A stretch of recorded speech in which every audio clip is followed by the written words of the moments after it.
Hello everyone, welcome. My name is Sharon Bonney. I'm the Executive Director for the Commission on Adult Basic Education. Really excited to be here with you today as we kick off our second day of our fall virtual conference.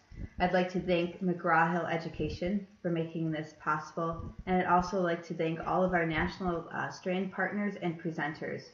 Thank you so much for all that you do every day. I would also like to just take a moment here to talk about our national conference, which is coming up.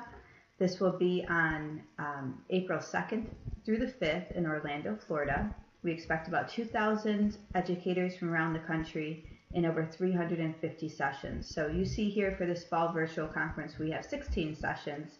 This is just a foreshadowing of the national conference, which is coming, and we hope you all will be able to join us there.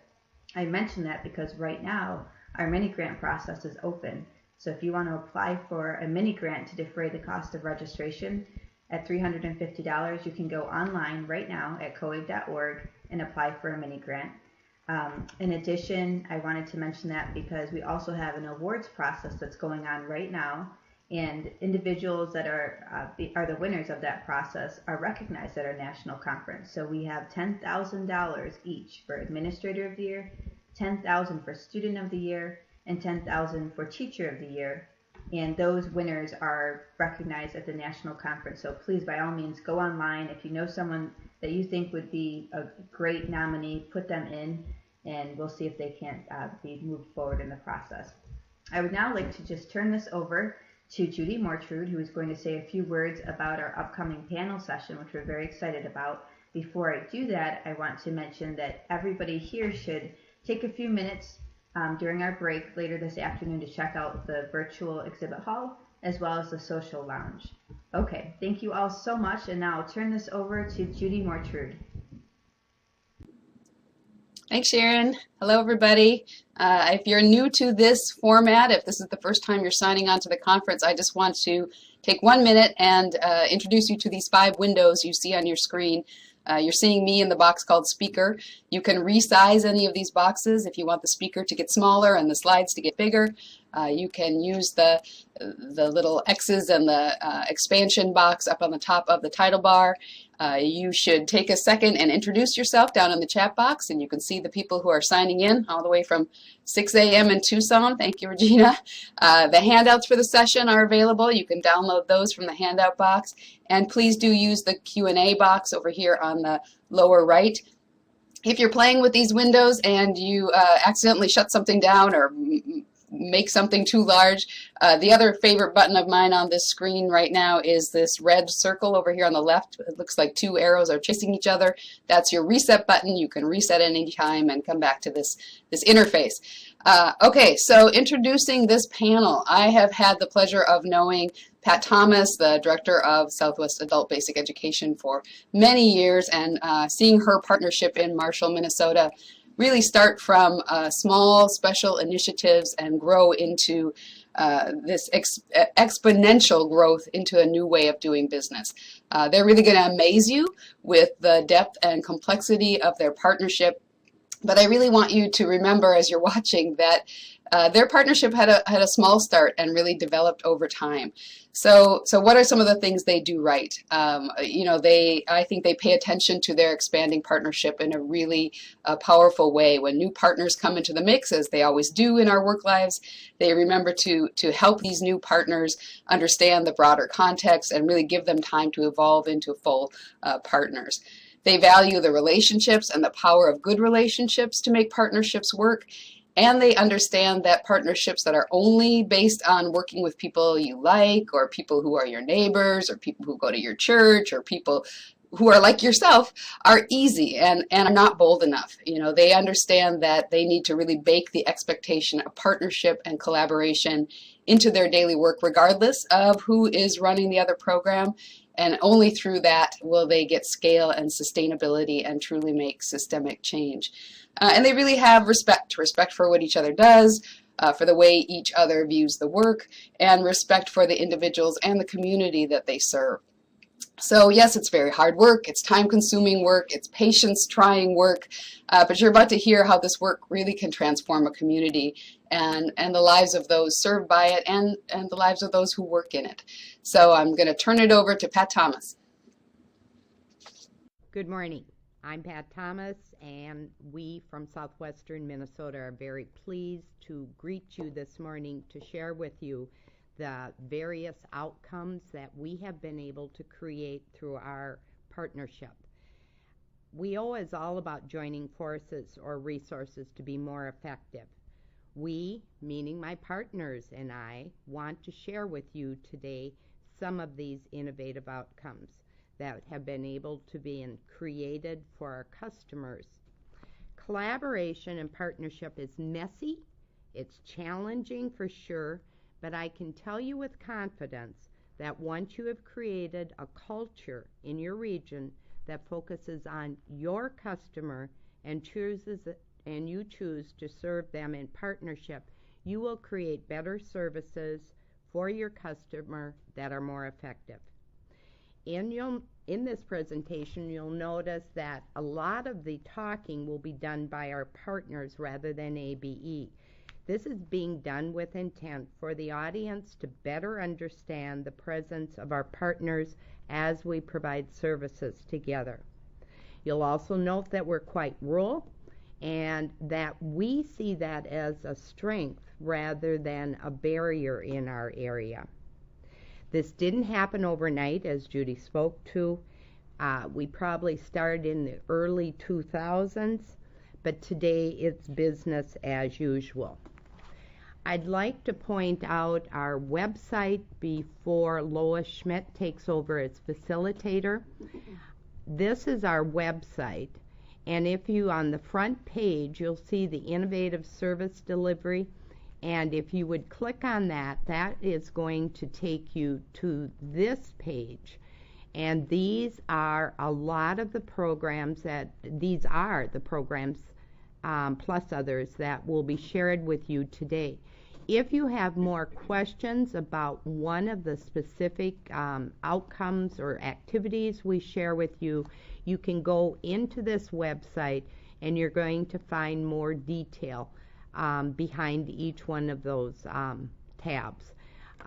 Again, I welcome you and thank you very much for joining us. Thank you, Pat. I'm Lois Schmidt. As Pat mentioned, and the slide shows, I'm the facilitator for today, and I'll do my best to keep things on track. I do want to mention that in testament and in honor of this collaboration, I know that when this group was invited to present to this conference, I think the idea was there'd be 2 or 3 people to speak to the collaboration. The group would have none of that. In particular, those who shepherd it, Pat namely, because that's not who this group is. So what I'd like you to see today, and Alex, if you wouldn't mind just panning the room really quickly, you will see how so many of the representatives have come together. And then as we move through the hour and a half here, we'll have them come up to the chair. But you will the slides will introduce you to each of them. So we thank everybody for coming today. I also want to thank, and again, on behalf of the collaboration, and it's another testament to the partnership here, is the City of Marshall has let us use and appreciate Alex, our tech person here. He works for the City of Marshall. We couldn't do this without him. And also, we're coming to you today from the campus of Southwest Minnesota State University in Marshall, Minnesota. Another key piece to be able to share our story with you today. Finally, you're going to see in, I think it's slide 7 coming up here really quickly, collaboration plus innovation equals success. To me, as I looked at the presentation the group has put together, it's really a key slide because it shows the logos of so many of the participants. Now, what's important to this group and what impresses me time and time again as I've worked with them is that those logos and icons on that page are not just name droppers or placeholders. There's depth and genuine interest. There's skin in the game. There's dirt under the fingernails. There's elbow grease in those. And I really encourage you to go back, study that slide, help yourself understand the differences. There's businesses, there's public agencies, there's nonprofit organizations, certainly there's educational institutions. And that's why this shoulder-to-shoulder group works. Finally, I will say there will be, I understand the conference accommodates, and we will too, questions. We'll save them toward the end if we can, and I'll try to move us through the presentation so that there's time for questions. Thank you.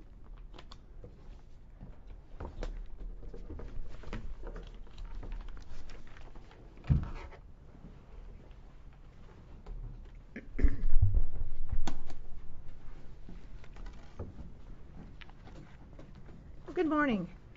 Good morning. So my name is Dawn Rainier. I'm the Director of Customized Training and Continuing Education at Minnesota West Community and Technical College. And I'm Carol Dombeck. I'm the Special Projects Coordinator with the Southwest Minnesota Private Industry Council. We are a partner in the Workforce Center that we'll be talking about a little bit more later. So the slide that you see now is the slide that Lois had mentioned about the various partners that are involved with our collaboration. So, as the vision that keeps us all together, that drives our collaboration, is really our students' success, and we all focus on our students' life journey as they go through their own career pathway building, and we work with that direction in mind, not in our necessarily organizational silos, but really coming together as a true collaboration. So then, just to put things into perspective, our collaboration is based in the state of Minnesota. And as a point of reference for those of you on the conference today, Minnesota has a population of about 5.3 million people. Only 1.6 million of those are concentrated in the 7-county Minneapolis-St. Paul metropolitan marketplace. Another nearly 1 million reside near and in one of our 5 2,000 population urban centers that are located along our main transportation corridors throughout the state.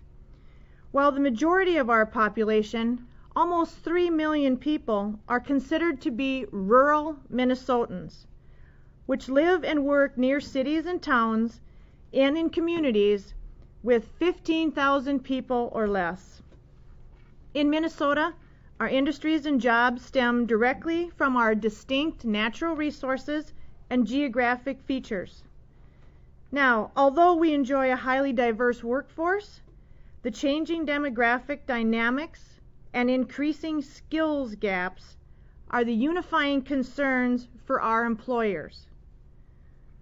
As Minnesotans, we value culture, inclusion, education, and a high quality of life for all of our population, and have been recognized as one of the top 10 best places to live and work in the United States for many years. So now Carol Dombeck is going to highlight our Southwest Minnesota region, which is the home of our collaboration.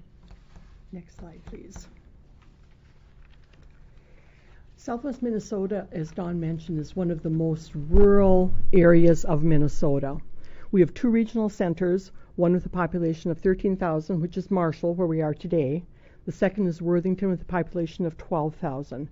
The rest of the region is comprised of communities. Probably the largest is 5,000. The majority of them are less than 1,000.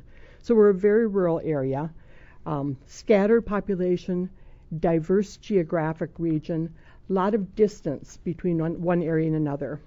Primary industry sectors in our region are manufacturing and healthcare. We have one of the lowest unemployment rates in Minnesota. Over the past 2 years, it has been as low as 2.9%, which is basically full employment plus.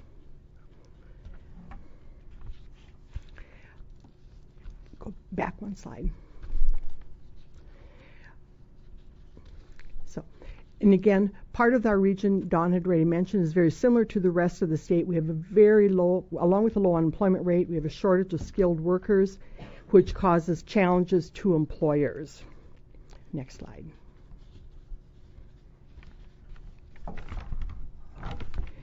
Dawn is going to talk now about what collaboration looks like to us. These challenges that we have really brought us together and forced us into collaboration and strengthened and reinforced our partnerships and our collaboration. Again, we recognize that no one organization can do it on their own. We don't have the talent, we don't have the time, we don't have the resources. So from beginning, we have really started to work together and expanded the partnership to be able to pull this off to the best of our customers. Thank you, Carol. So, collaboration then. As we reflected in preparation for this conference on collaboration and what that means to us, I would liken our collaboration to that of a traditional Thanksgiving holiday meal. And for those of you who have either hosted or participated in a Thanksgiving holiday meal, you know that the foundation of any successful meal centers around three main entrees. The meat, of course, turkey and ham, mashed potatoes and gravy, and the Thanksgiving stuffing. Once those are covered, then you add in the complimentary side dishes, all with the purpose of hosting a memorable family gathering. Just like our Thanksgiving meal, our collaboration is really centered around three foundation organizations. Our entrees, if you will: adult basic education, workforce partners, and the college. Around which then we add our extended organizations, those folks that are sitting around our table today that you saw a few minutes ago. Our side dishes then, if you will, and we accent our service delivery, all with the purpose of addressing our participant needs at all levels, meeting our employer expectations, and ultimately having a positive impact on our workforce development throughout Southwest Minnesota. Now, for many of you and for all of us, oftentimes when we talk about partnerships and collaboration, we concentrate on the organization. But really, the heart of our collaboration is the people that represent those organizations and the shared mindset that they primarily focus on is to achieve the successful outcomes for our student participants. Now, really it's the people that make this collaboration work for us. You heard the comments that Judy Mortrude mentioned about the length of time and the dedication that the folks have had. People come in, people go out, people change careers, but ultimately we have a commitment in our region of working together. The people are what makes it work.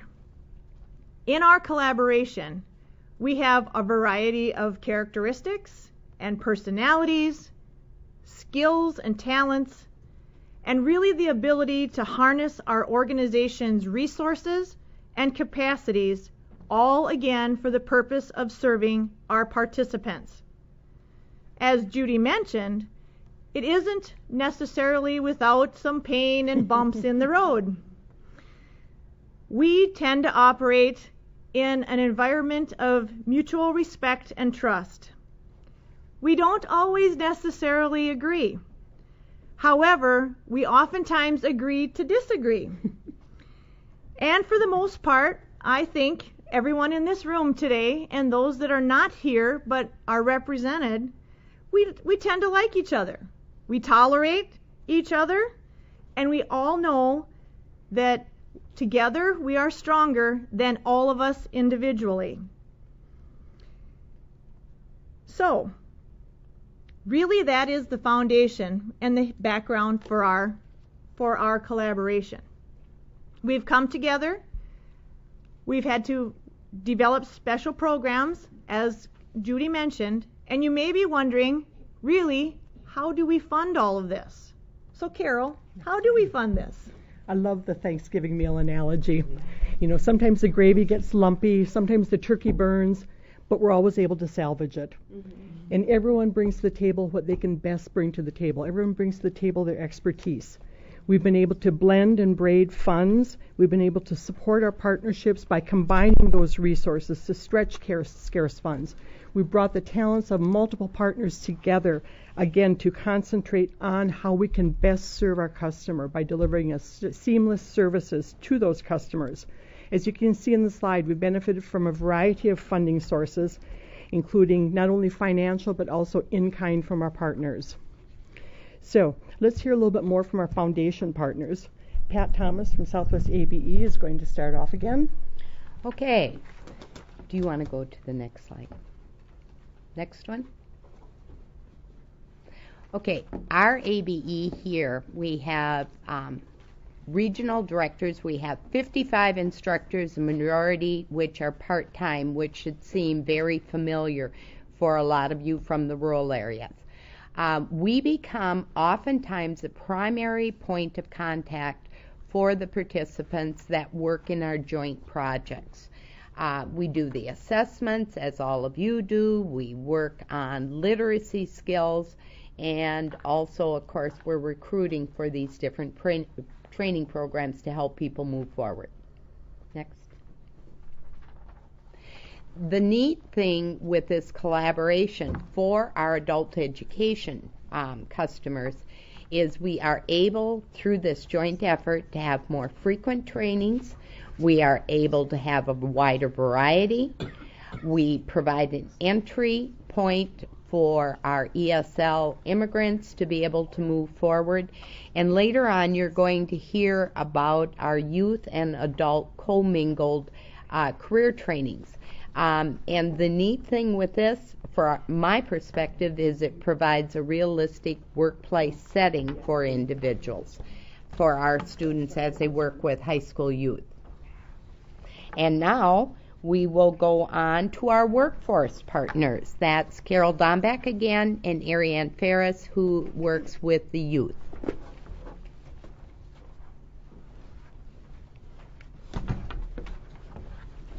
Next slide, please.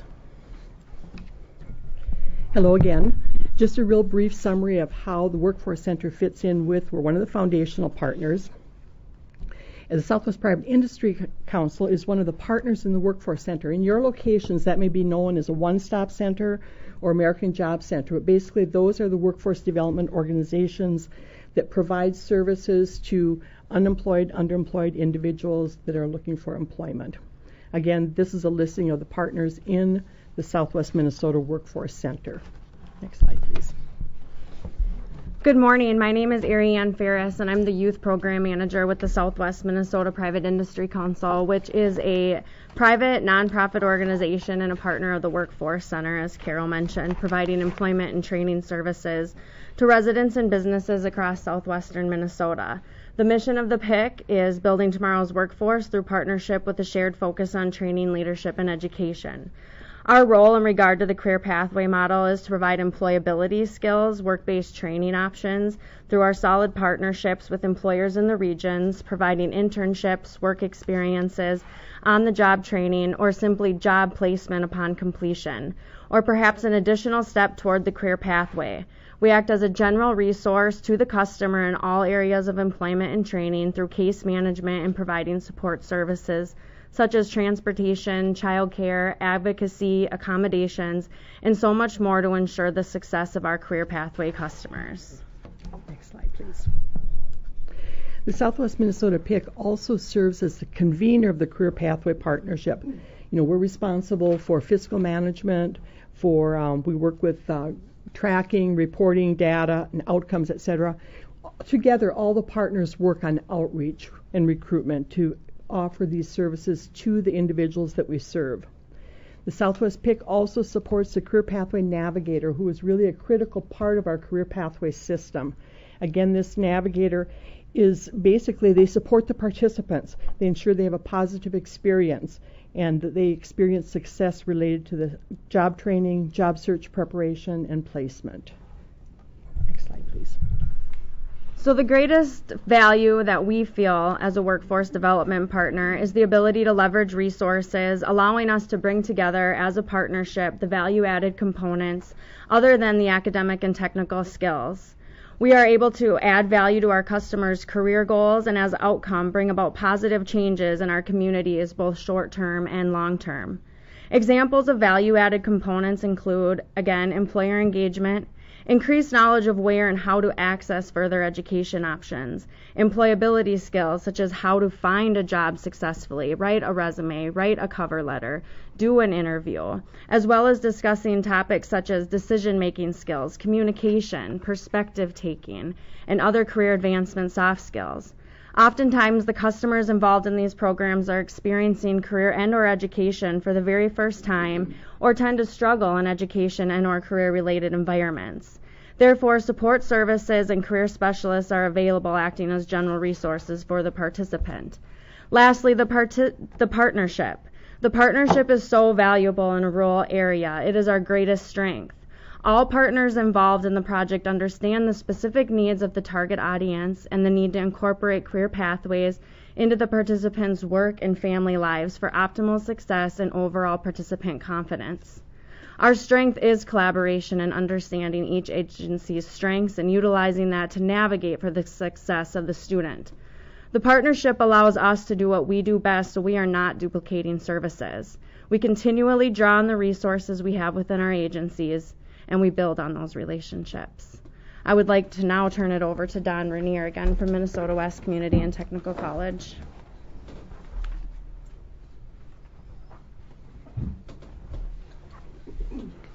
Thank you, Ariane. So as you know, I represent the college. We are Minnesota West Community and Technical College.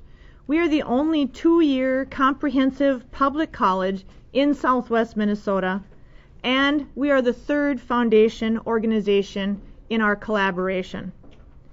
As the college partner, in addition to the information that you see on the following slides, our role is to deliver the career and technical education and occupational skills training for our collaboration's career pathway training programs.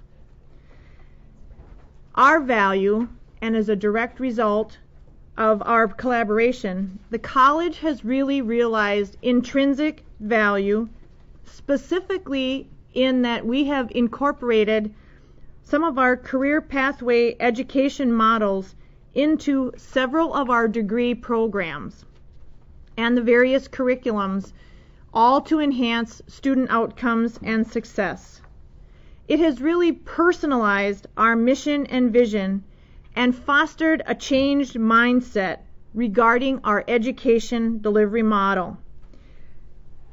This has resulted in improved successful placement and completion rates for our college graduates and has supported our career pathway advancement for an extended student audience. Now, as we are the third, as I mentioned, of our foundation partners, adult education, our workforce partners, and the college.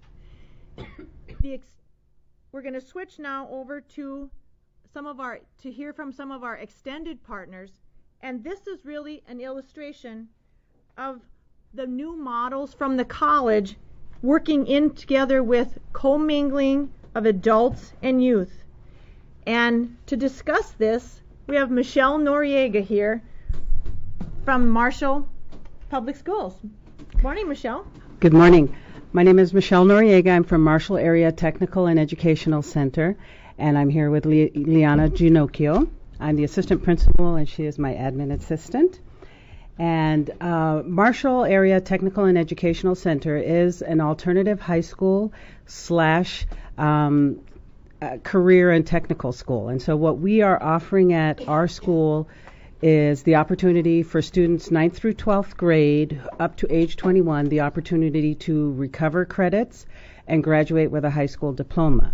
For the last 2 years, we've also, in collaboration with the partners here, we've implemented a dual credit program where students can earn high school credit and college credit. And so we have certified nursing program, and we have a welding program, and we have a couple different paths that students can take towards careers in those fields.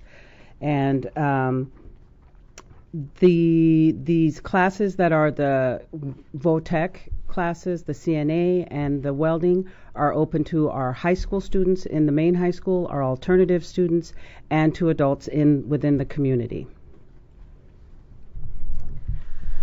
I'm Liana Ginocchio, and one of the ways in which we found that our role has changed, more specifically my role, is we needed to create a central clearinghouse for information, dissemination, billing. For a while we had contracts going to our district office, we had some coming to my office, some going to the high school. It created a lot of chaos, things were falling through the cracks.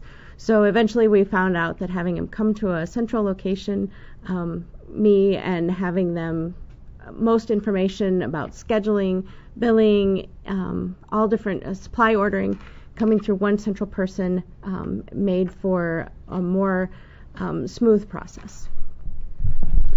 And so for us, the way that commingling of adults and youth in our vocational technical programs came about, our school was moving to a career and technical education school, and we knew that adult basic ed offered some of the things we wanted to incorporate. And so rather than duplicating services and materials, we got together and we worked together to combine our resources and our spaces and offer programs for both our high school age students and for the adults in the community. Okay, if you could do the next slide. In doing so, we were meeting the needs of the world's best workforce mandate, of our community, of our students, and of our adults. And in commingling gave us the opportunity to provide training to all of our clientele. It gave us the opportunity to access multiple sources or resources as far as the financial aspect. It also gave us the opportunity to have a class. If we had a class, it would be full. So if we didn't have enough high school students or enough adults, we'd have the other group to help fill that. And so we were getting the best bang for our buck and providing services to multiple students. So that was a great bonus. The other part of the collaboration, which is really nice, is that as problems do arise or unintended issues, we have multiple hardworking, passionate people who come together to solve those problems. And so we have many intelligent people working to solve whatever issue arises, so we make it smoother and better for the next group that comes along. If you could do the next slide. Now, we have many, many benefits that have come from commingling our adults and our youth, and we have some of those listed there, and I'm going to highlight a few. Some of the biggest benefits have been that our clientele, the students and the adults, learn from each other. And what they learn, especially the adults, they learn what school is like now. What are the aspects of a classroom, which are much different than they were for somebody like me 30 years ago in the classroom. And for the students, they get many benefits as well. They see adults who their education is highly important to acquire as quickly as possible. And so the adults take their education much more seriously, which causes the students to take their education much more seriously. Also, adults are less tolerant of inappropriate behavior that might occur in the classroom. And so the students behave better, which is nice for everybody and the instructors. Another benefit is that, and probably one of the biggest, is that we are breaking that cycle of poverty. So we see this happen in a couple of ways. We see students who weren't necessarily serious about their education seeing adults being serious about it And they're adults who probably were people in the same situation as them, and they have now come back, and they're saying to themselves, I don't want to be 30, 40 years old trying to get my education when I can do it now, and it's really easy for me and convenient. And then you also have, for example, I'll share a story. We had one of the parents in our CT program who was a mother of 2 of our previous graduates from alternative school. She completed the program, and then those students came back, and we asked them, well, why are you taking this? Because they had graduated with their diploma, and they just wanted to work. And they said, well, if she can do it, we can do it. And that one of those boys happened to be a father already. And so then his girlfriend, who had dropped out of school, came back, and they were parents. And so they now are 2 people who have, or actually 3, who have broken that cycle for their family, and their children will be expected. It will be a given that graduation is a goal and a career path, and so they all see that, and we see that happen in so many different ways, and so that's just probably the best benefit from commingling our students and adults. So next, we're going to have a short video that features a high school student or an alternative school student, a young adult in the welding program, and an older adult in the CNA program, and they're going to share their perspectives with you.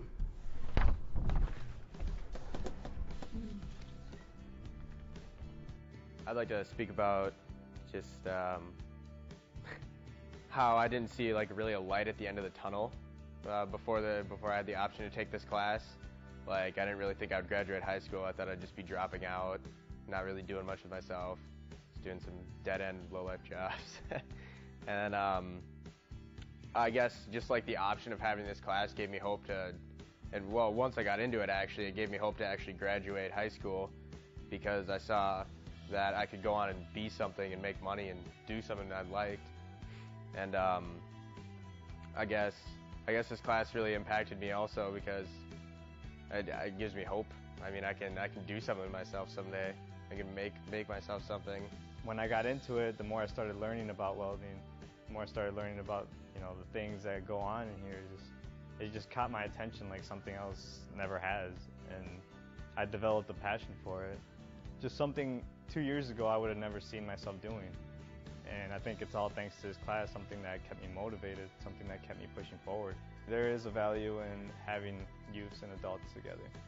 As some youths have said, they've learned respect from older people, as well as when you're older, you kind of lose that insight that younger people have. I'm not too old, but I guess somebody younger than me, you lose some of that along the way. As you face the real world where they haven't, you get some kind of innocence back, and you get some insight on the world that you thought you might have lost before. And it's nice, it's refreshing to see that again. And it's kind of hope to yourself, God, I hope they never lose that. I want to take this time to thank everybody that was involved in helping me change my life. I had been an accountant for 30 years and could not find a job with the field in this rural area. There's no jobs available. And so I didn't have any money to take any classes.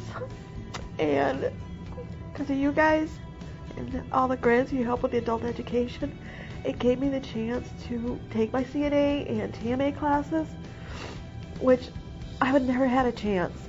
I mean, I had been told throughout my life from different nurses that I was in the wrong career, but I'd never taken the chance to do it, because I mean, I'm in my 50s. That was a big step. So with the help of everybody here, I got into the classes. I did my CNA and I passed. I did my TMA also and passed that one. And since then I have been working in a nursing home for 2 years, and I absolutely love it. Making the residents smile, making them laugh, sometimes just giving them somebody to talk to. I have loved it so much that I have gone into continuing my education. I'm halfway through my LPN program, and I'm getting myself set up to go into the RN program. And I would never had this opportunity without you guys. And I want to take this time to thank you, because you have made a great change in my life. some very powerful stories, and we're so very proud of those courageous students. We're transitioning here. This is Lois, your facilitator, and we're continuing talking about the extended partnerships. We're continuing to talk about the extended partnerships, and next we have representatives from one of our public agencies in the health arena, Southwest Health and Human Services. My name is Dawn Jenigas. Good morning. My name is Ann Abraham. And we're nurses from Public Health here in Marshall. We're another partnership in this collaboration. We're all working together to achieve the same goal. We want the student to succeed. Public Health reviews the CNA students' immunization records, making sure they are currently up to date and have the required immunizations for a healthcare worker. In the fall of the year, during the flu season, we promote the flu vaccination so the CNA students protect themselves and the people they are caring for. We also administer the TB skin test to ensure that the students are ready for their clinical experience. In the event that the TB skin test is positive, we assist them with following up with Public Health for the latent TB treatment. These services are offered at a low cost, thus reducing cost as a barrier so more students are able to enter the healthcare field. This is a great opportunity to connect the students to the services we offer at Public Health. Public Health acts as a health resource, supports Pat Thomas in her role as director of Southwest ABE. This collaboration assists in prevention and promoting healthy communities, which is the focus, the goal of Public Health. The next partner in this collaboration is Avera Marshall, Boulder Creek Assisted Living, and Stepping Stones Home Health Care.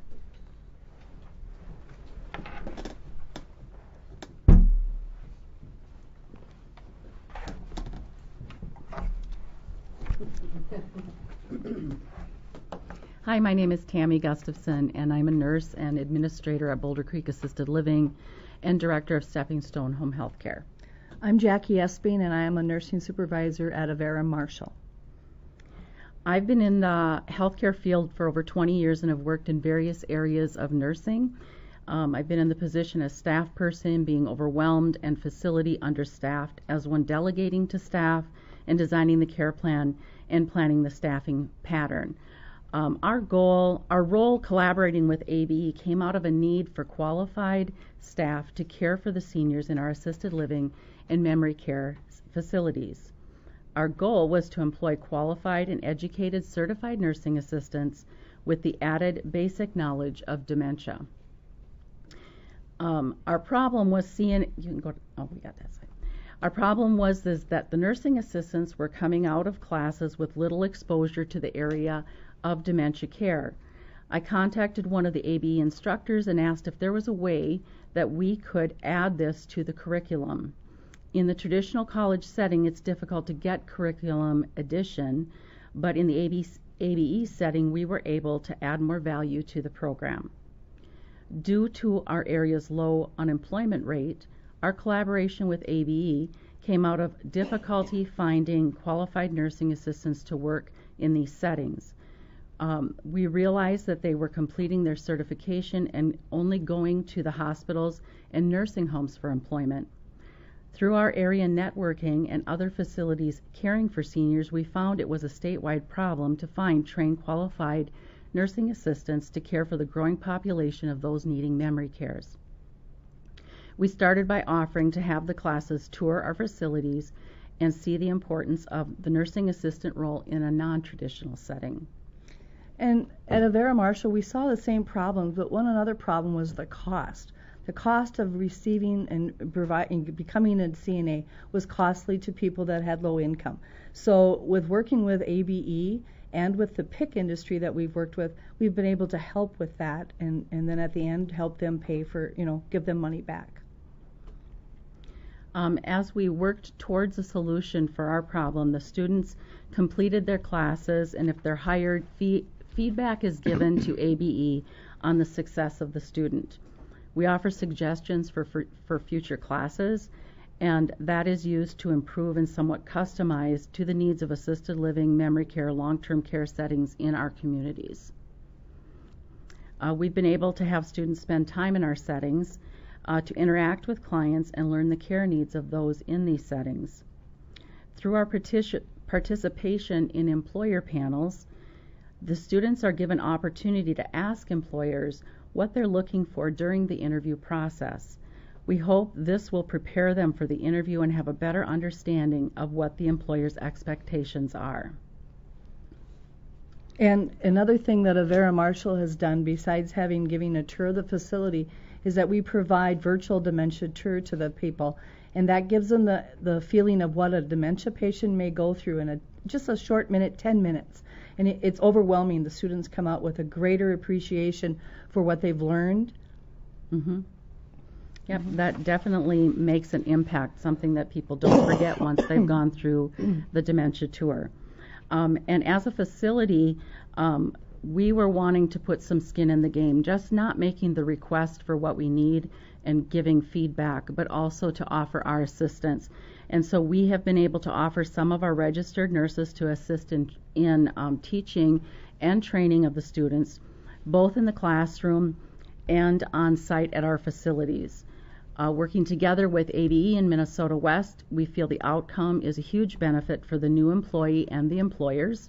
Through this program, we're able to give opportunity to those who really want a career, but have struggled to rise above life's hurdles. Some of the best people to be caregivers are often those who struggle with literacy. We have given input into the healthcare literacy program for nursing assistants, which includes some of the basic terminology and scenarios to prepare them for that role. You will hear more on this literacy program, reading skills for healthcare workers, later. And another thing Avera has done is when working with the PIC industry, we're able to give those students a 12-week experience being paid by PIC, and then if they are wanting a job after the 12 weeks, we're able to look at them for hire. And I say we have hired quite a few amazing students from these programs. Mm-hmm. Thank you. Next up is Paulette and Ashley, and with the Learning Through Sharing program.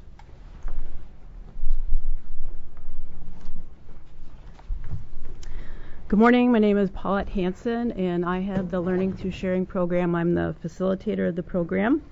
And I'm Ashley Wirtz, and I'm with the Private Industry Council. The main focus of our program is to provide opportunities for adults who are new immigrants to Marshall, and many of these are low-level ESL students. So Ashley and I have, through Workforce, worked in partnership in developing the program. And this was originally started with a civics grant. One of the Workforce employees noticed that there wasn't a whole lot of, I don't even know,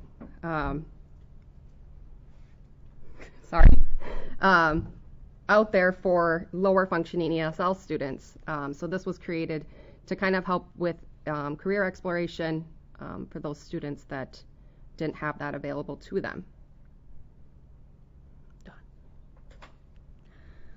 This is our a model of the ACES TIF slide, which is a Minnesota homegrown program. You can see the three components there. Those three components are in my program, the Learning Through Sharing program, and also in Marshall's ESL classes. We focus on those three components. Next slide, please, Don. And here we have some of the goals that are in our program. The main one that I would like to speak to would be resume building. Currently, I was used as a reference on a participant's resume. We provide a certificate for the Learning Through Sharing program saying that they have been involved in the program when they don't have previous work experience. And these participants are able to gain more knowledge of different ideas of careers that they would like to get into while working on their English skills to better get them a job that they would really like to get. The next slide here shows the opportunities that they've had, the places they've had to where they can volunteer here in Marshall. Next slide, Don. And this again addresses some of the participants, what they gain from being in our program. So Pat Thomas will be the next person to speak.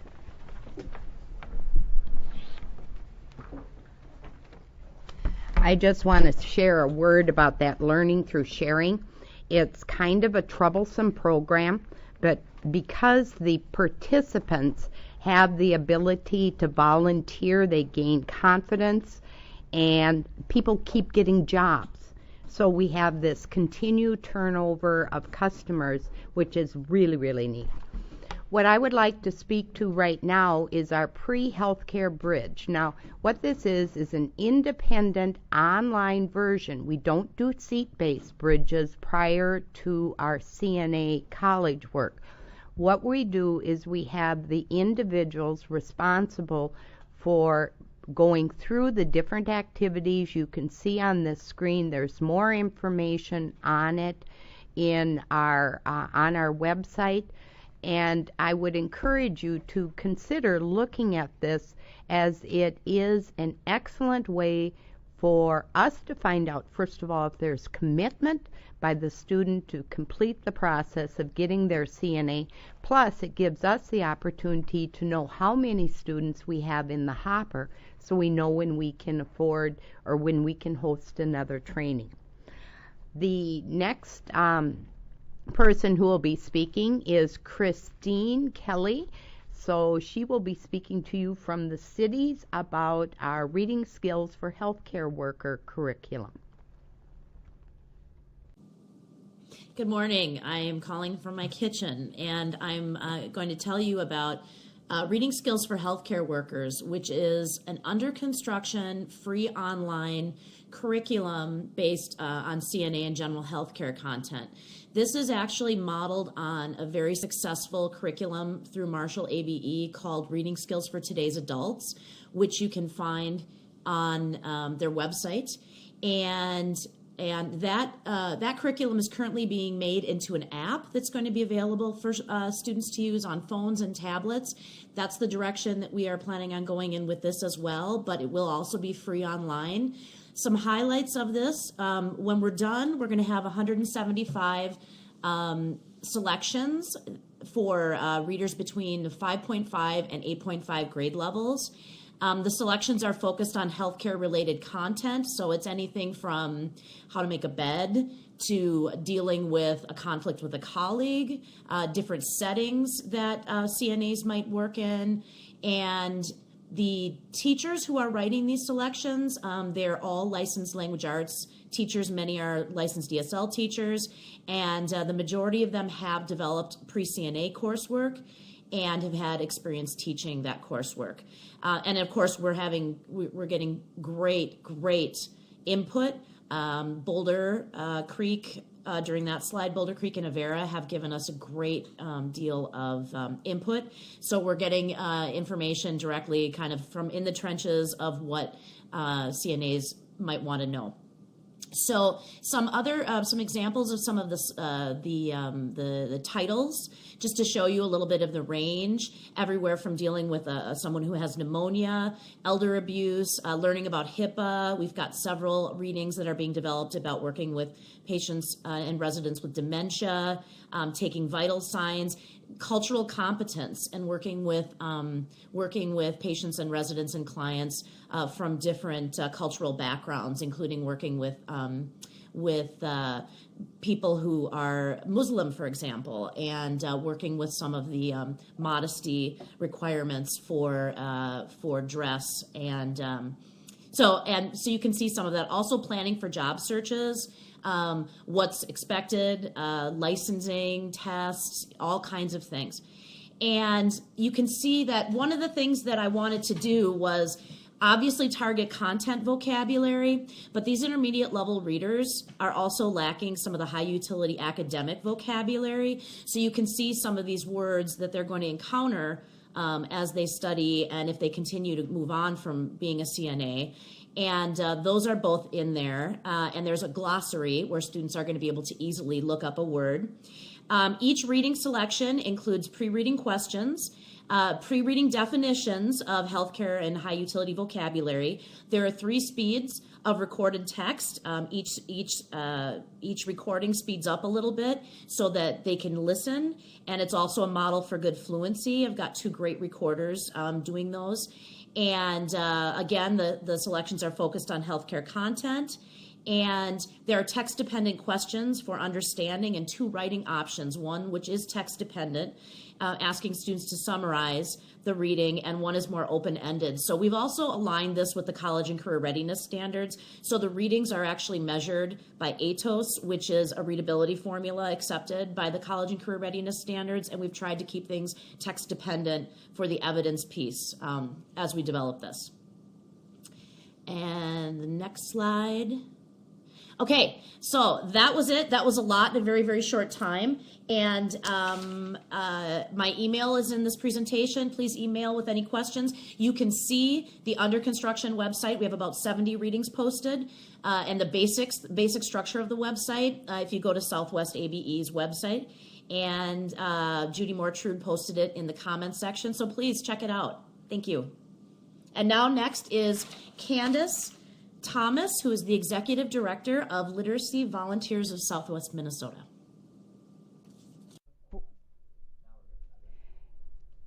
Thank you, Christine. Lois here, your facilitator, and to transition and to keep us moving, we're still moving through the wealth of information you're receiving on the extended partnerships piece of this collaborative.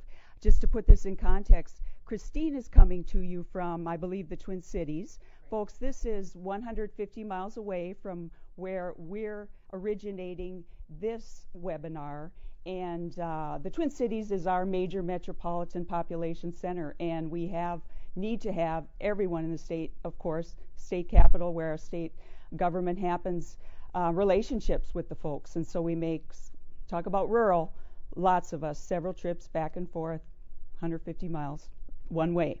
I'm going to turn it over to Candace Thomas to talk about another really neat piece of the extended partnerships here, our Literacy Volunteers program. Thanks, Lois. I am the Executive Director of Literacy Volunteers of Southwest Minnesota, which grew out of a partnership with ABE. We were looking at a volunteer program to train tutors to work with students pursuing citizenship education. But in our needs analysis and looking what our adult learners in our area, what they really needed in terms of supporting their literacy goals and in accessing adult education opportunities, we realized there were a lot of people not being served for a variety of reasons. And so we decided to form a nonprofit, community-based literacy organization that utilizes well-trained volunteer tutors to work with adult learners.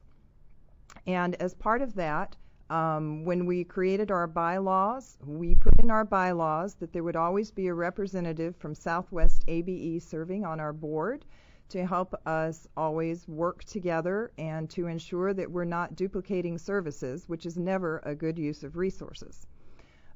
We refer participants to ABE and Workforce, and they also refer learners to us, particularly when an adult learner's schedule makes it difficult for them to attend classes or access distance learning options. And also when we have adults who are in that process of transitioning to higher education or particular employment needs, and we may have tutors who have specializations that will assist the learner in doing that. We train ABE classroom tutors in partnership with many faculty here at SMSU. We do service learning outreach, and we will train those college students, many of whom end up volunteering for anywhere from 4 to 6 weeks to a semester in an ABE classroom setting or in our own programs. As I mentioned, we do provide tutors to ABE participants who cannot regularly attend ABE classes, or where either the ABE instructor or the learner, him or herself, feel like they could benefit from additional support. As an example, we have one student now who's pursuing her high school diploma, And she feels like she would benefit from having extra support, so she's meeting with one of our tutors twice a week in addition to doing distance learning and attending an ABE classroom. And I just commend her for devoting that much time to supporting her goal of getting her high school diploma. We also can provide specialized tutoring services for individuals, or pretty much when Pat Thomas calls and says, "Can you help us with that?" we try to say yes as much as possible.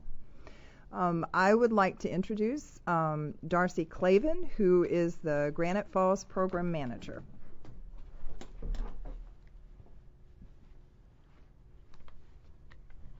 Good morning.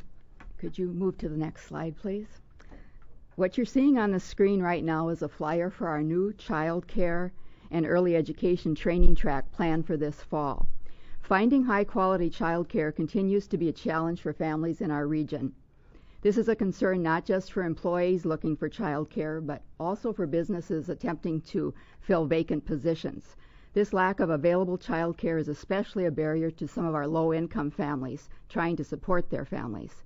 To give you some background on our training track, in May, representatives from Adult Basic Ed, the state college system, a local child care center, and Child Care Aware met to discuss the possibility of a training track for new child care providers. Child Care Aware is an agency in our state that promotes high-quality, affordable, and accessible child care for families, and it's been a valuable resource for parents seeking child care.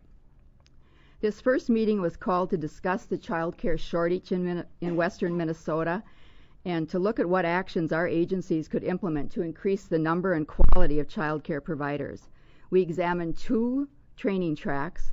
The first one was a track that would prepare students to manage their own family daycare business, and the second was an early childhood track which could eventually lead to a certificate, a diploma, or an associate's degree from Minnesota West.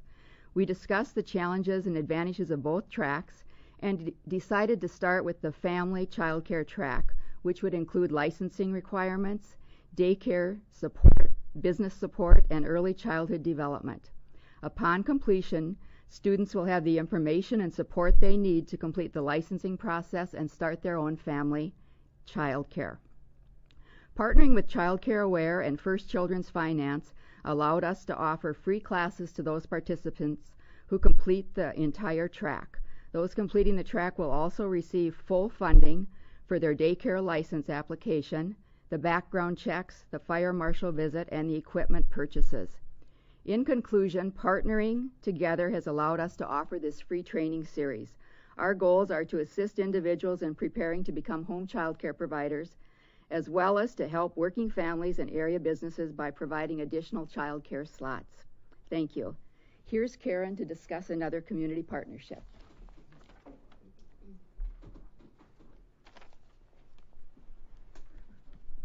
Hello, I'm Karen Elton. I'm a reporter at the Marshall Independent, a local newspaper.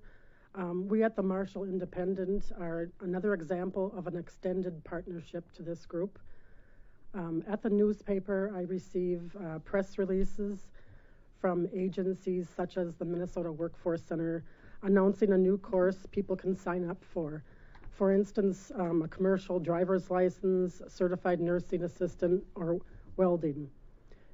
In addition, I often receive emails, phone calls, or visits from agencies such as ABE telling about CNA students, for example, participating in a dementia simulation room that Avera Marshall Regional Medical Center provides for free.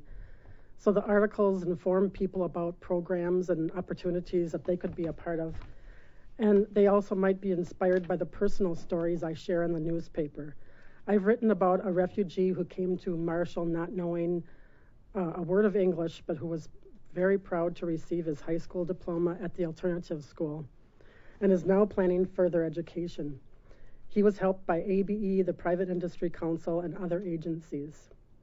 I write articles illustrating how participating in a certified nursing assistant course has changed the life of a person who was laid off a previous job and wouldn't be able to afford classes, or a mother with a young child who is now able to provide for her family and who will continue her education in the healthcare field.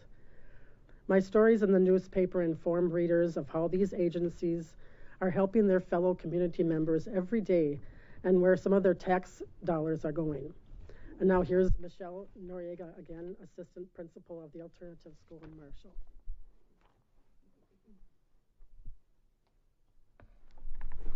Hello, and I'd like to thank Karen Elton and the Marshall Independent. They are so attentive to our partners, to our programs, and they are so good at sharing the stories of our clientele. We are truly grateful and we're truly fortunate, so thank you. The next thing that I'm going to address is another aspect of our extended partnership, and that is in our public schools, or in our schools, we have our social studies teachers in particular, but we have our refugee students who have the opportunity to share their stories, our refugees and our immigrants. And in doing so, they are breaking down those barriers that lead to misunderstandings. They share what they have gone through, what their experience has been coming to our country and in our country, and we have both groups learning about each other, understanding each other, and hopefully working together and appreciating each other, especially people who may not look like you. And so that's a minor aspect, but it's a really important one as our world expands and changes here in America. So I'm going to introduce Karen Bierman. She is the Lyon County Court Administrator.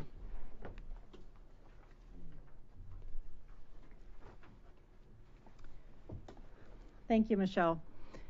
As she said, I am the court administrator here in Lyon County, and just to give you a picture, in our community, the Government Center houses several different organizations, including the courts, but right down the hall from us is ABE. And so I see Pat Thomas on a regular basis, and when she comes knocking on my door, I know something's up. And so that's where we got involved in what I'm going to talk about. On September 9th of 2011, 31 individuals representing 13 countries took the oath of allegiance to the United States of America in a ceremony at the Marshall Senior High School. An auditorium filled with students from Marshall Public Schools and students from other surrounding schools witnessed this event that included the National Guard presentation of colors, the national anthem led by the Marshall High School Concert Choir, a self-introduction of the applicants, a recorded message from the President of the United States, and remarks from Peter Thor, who is a Vietnam War refugee that now works as a teacher in the Marshall School District.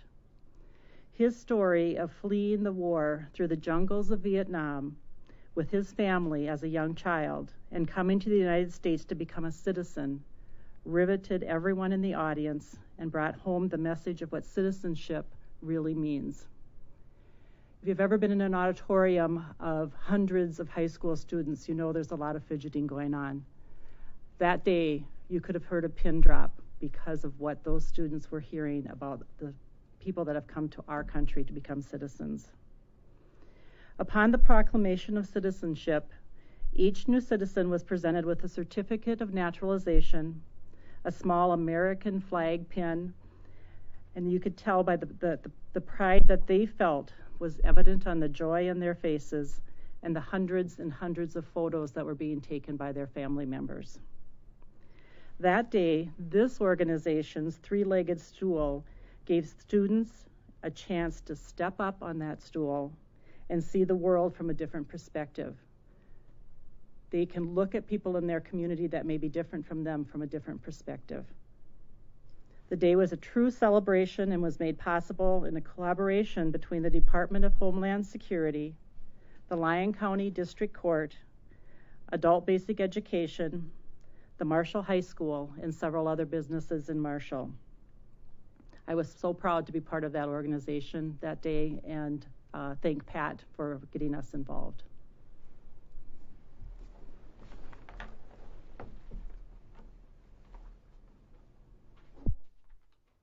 Thank you, Karen. And now we're going to transition. That was a whole array of extended partnerships. And again, we divided this presentation into the foundation of the collaboration, the three-legged stool the folks talked about early on, with workforce, ABE, and the technical college. We talked about the extended partnerships, and we're moving now toward this group, as you can imagine, has no ending, and they're always looking toward the future. And we're pleased to welcome Dawn Wambach right now to talk about one of those new future partnerships. Dawn. Thank you so much, Lois. Again, my name is Dawn Wambach, and I'm the executive director with a nonprofit organization that's based in Marshall, Minnesota. And the organization is called Advance Opportunities. And what we do is we provide employment and training for adults with developmental and intellectual disabilities. And today we serve about 110 people, and people are employed throughout the community. At least 60 of those 110 people are employed in competitive wages. We're really excited to talk about a new and developing program. It's called a Disability Employment Initiative, and it's a career pathways manufacturing training. So this is really going to leverage the expertise of all of our partners, and it will create a unique, customized, fast-track training program, which will lead to competitive jobs in the high-demand manufacturing industry. We have a number of partners, Southwest Minnesota Private Industry Council, ABE, Minnesota West Community and Technical College, and Mid-Continent Cabinetries. And Mid-Continent Cabinetries is actually one of the largest cabinetry manufacturing companies in the United States. So we're really excited to have them as a partner. I'd just like to touch base real quickly on how this partnership came about. About a year and a half ago, my organization was very fortunate to develop a relationship with Mid-Continent Cabinetries. And through this partnership, we've actually placed 30 individuals with disabilities, and you can see one of the gals there on your screen who are working in competitive employment. They were all hired at the same wage that anyone else would be hired at through Mid-Continent Cabinetries, which is $10.30 an hour. And I can tell you that the gal on your screen there, this is actually her favorite job. I mean, she's smiling. There's a reason. She absolutely loves it. And so this partnership is really coming about for a number of reasons. And one of those is WIOA. And so WIOA has really brought about different funding streams, different focuses to focus on integrating people with disabilities together. I've worked with Pat a little bit on different projects, so it's just really fun to see how the partnerships kind of grow and expand, and we've heard about that earlier, how this kind of grows and expands. And so the training program is actually going to strengthen the existing relationship that Advance Opportunities has with Mid-Continent, because it's going to provide pre-job placement training, and ABE will be a really big partner in that. And then there's also going to be a second component in the future, which would be providing career laddering training. And that's something that the cabinetry manufacturer is really excited about, because they don't have something like that in place right now. And really we're excited because this is going to integrate a number of groups of people who otherwise possibly in our programs would have been a little bit siloed and wouldn't have been as connected. So you're going to have folks from the ABE program, folks from the workforce centers, folks from Advance Opportunities, people with disabilities, just all different groups coming together. And we heard a little bit earlier about, especially with the high school and the focusing on having adult learners and then young learners, and you see the benefits of that. We're really looking forward to seeing similar benefits through an integration like this, because you have folks with disabilities, folks coming from different parts of the country, parts of the world, all working together, and kind of how positive that will be for everybody. We are really excited to welcome Advanced Opportunities to this partnership. As Dawn mentioned, this really is the future of WIOA. The Disability Employment Initiative was funded in order to increase participation in the workforce centers for individuals with disabilities. And through this project, we are just excited about blending and braiding, leveraging resources, and to build again upon each other's strengths to really meet the needs of these individuals and of all the individuals in our communities, really focusing on bringing everyone together. So it's really just a win-win situation all the way around, and another example of our future. So thank you, Donna, and welcome. Yeah, thank you. We're very excited. Thank you so much. And next I'd like to introduce Representative Joe Schumacher, and he serves on our Minnesota House of Representatives, and he will be talking about the sustainability and the future.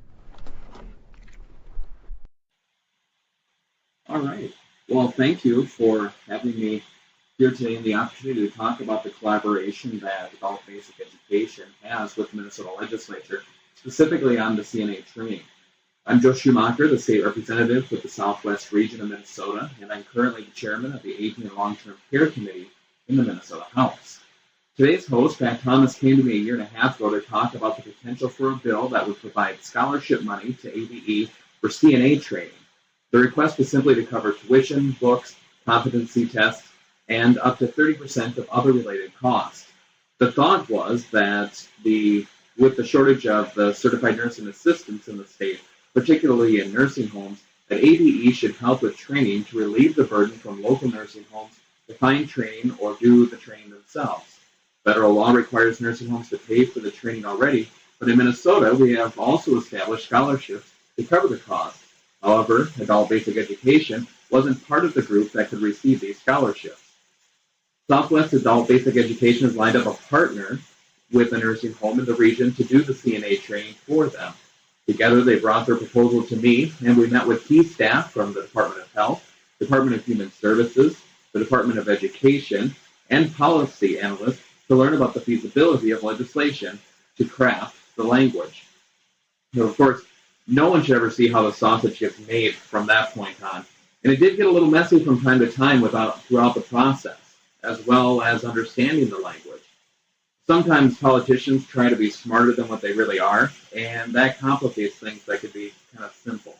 I know most of you would find that hard to believe.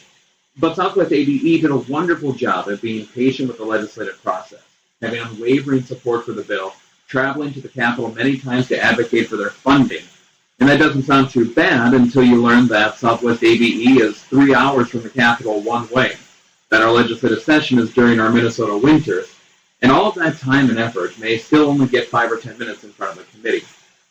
It was that commitment, follow through, and working with other legislators in the region for support, though, that ended up getting the job done.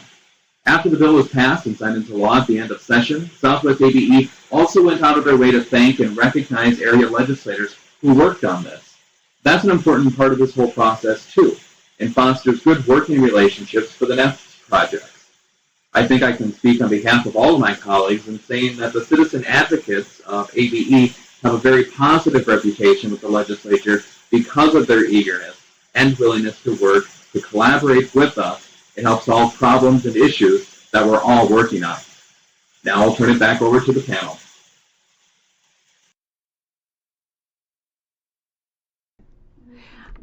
First of all, I would like to apologize that you could not hear me, which everyone chuckles at because I am so loud that I can't believe you didn't hear me earlier when I was speaking.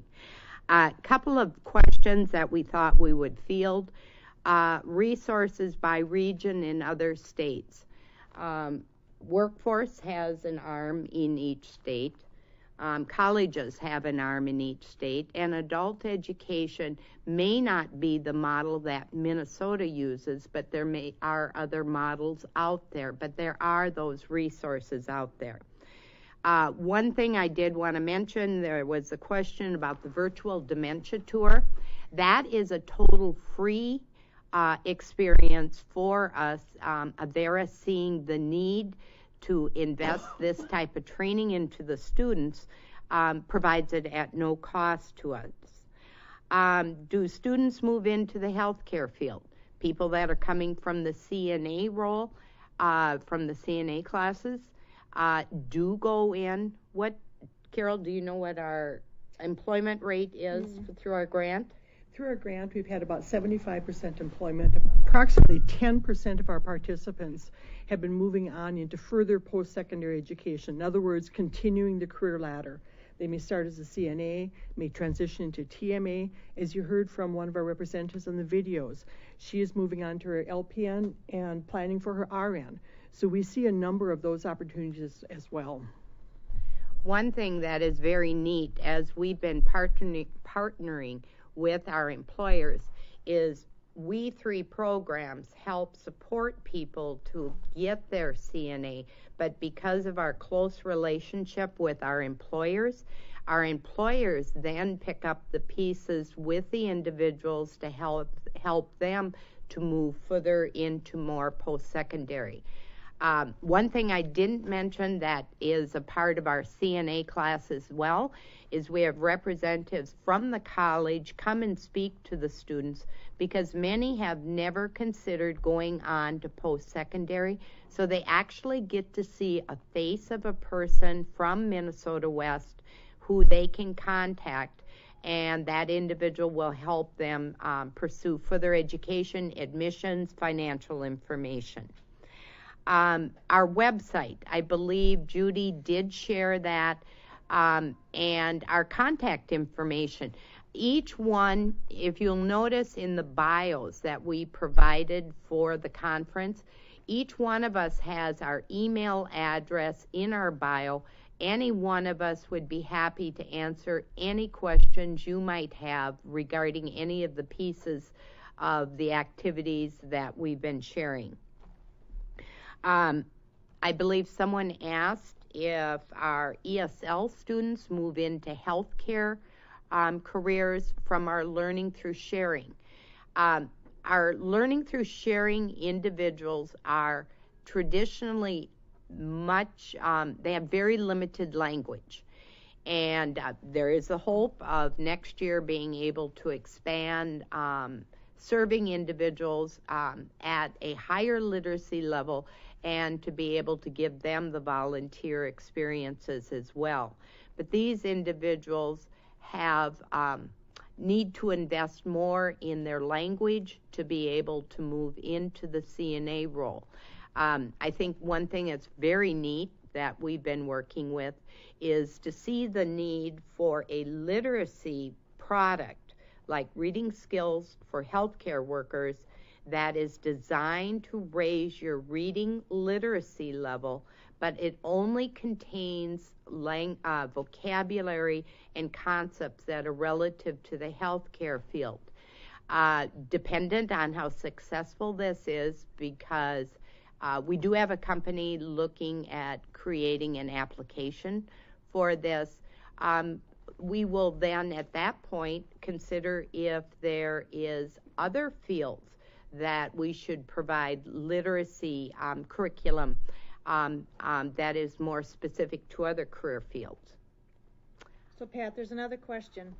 One of the questions is, do we have any suggestions for how to get newspapers involved? I personally, I give them chocolate every time they write an article for us. The bottom line in all of these collaborations, it's all about relationship. And that's the key, because I know the people at the Marshall Independent. They've had to put up with me for many years. And it's all about relationships. It isn't an agency working with an agency. It's people working with people. And I think I can with a lot of pride say that down here in southwestern Minnesota, we have made a systematic change in that the people that will replace me or Carol or Dawn, one of the things that will be asked of them is that they work in collaboration with the partners as they exist now. So although collaboration begins with relationships, then it needs to move into a systematic change, and I believe that's something we've been able to attain here.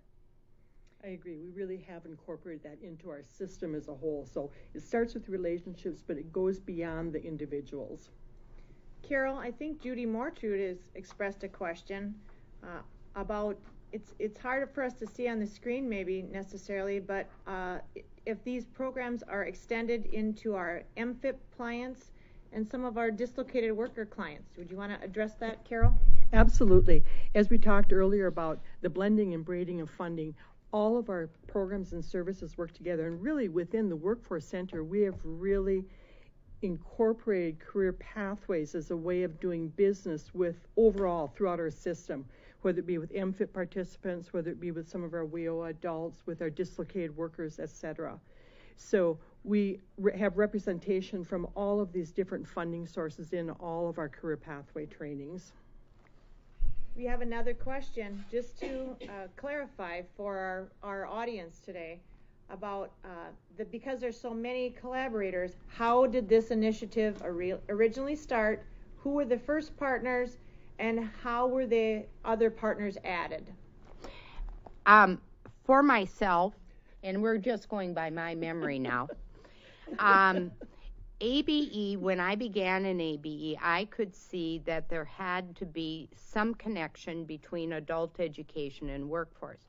We received a Bremer Foundation grant that had a person that was in both workforce and ABE to help us get to know how or what the resources were through each one of the services so we could work together better. In particular, I remember in 2003, if you remember Fast Track or iBest or something like whatever you call it, was starting to gain some traction, but it was just in its infancy. And Carol over here, she came up with this idea. She wrote a grant, never telling us what we were going to do. And after she got the money, then she told us what we had to do. And I would say that's one of where we started with our career pathway. It was a grant she had written for ESL students to participate in CNA training, which then brought all three of us together. And since that time, we've only gotten, I think, better and served more individuals through this partnership in career pathway work, right? Pat forgot our initial conversations. She doesn't remember. And I will also say that I don't know if you folks have a real good relationship with your community colleges, but it seemed like for years I knocked on that door and no one opened it. Then Dawn started in that role, and after that, with her mindset of how we needed to work together, then we were off and running. So you need to find your champions. You need to find the people that are willing to work with you to meet the needs of the individuals that we're working with. That's the bottom line. And the customer is your number one focus, not your agency, but the customer's success is your number one focus. So we'll kick it back to you, Lois, then.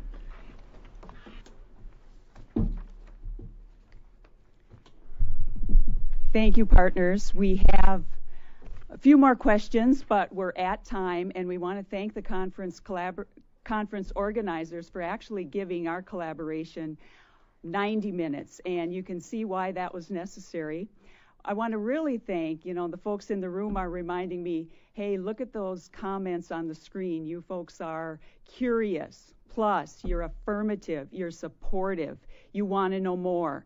And we will take inventory of all of those and get back to folks. And again, a lot of the stuff, the questions you're asking can be answered on the website.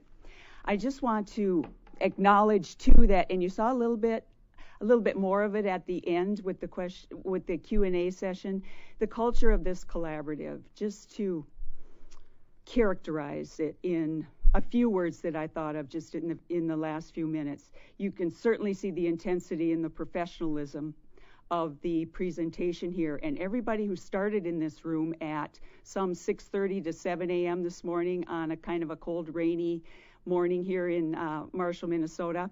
The intensity, the professionalism, the playfulness, all of it. It's what keeps people coming back and energized. They're respectful of each other, problem solving, the count on me nature of everyone. And with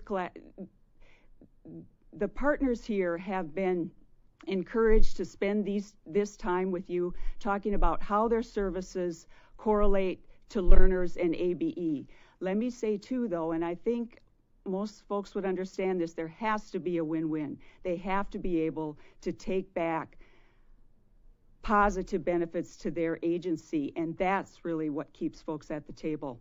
Again, thank you everyone, and have a great conference.